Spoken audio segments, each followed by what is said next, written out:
So guys, for the first step, you're going to head over to search and type in edit power plan. Click on it. And then once you're on this, you're going to click on change advanced power settings. And now you're going to expand wireless adapter settings. Now you want to expand power saving mode.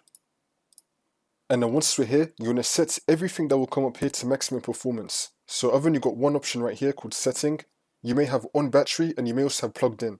So everything that will come up here, so setting, on battery, plugged in, everything that will come up here, you want to click on the drop down and then set this to maximum performance. And then click on apply and click on OK.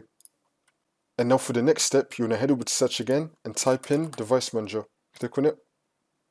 And then once you're on this, you want to expand network adapters. Then you want to find your network adapter. You want to right click on it and then click on properties and then click on power management. Now you want to turn off everything that will come up here. So you want to unselect everything that will come here and then click on OK.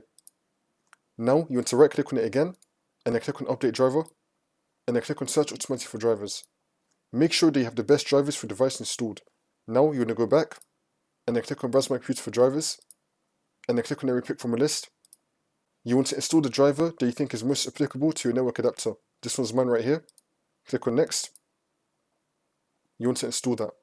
Now you just want to restart your computer and then the problem should be fixed.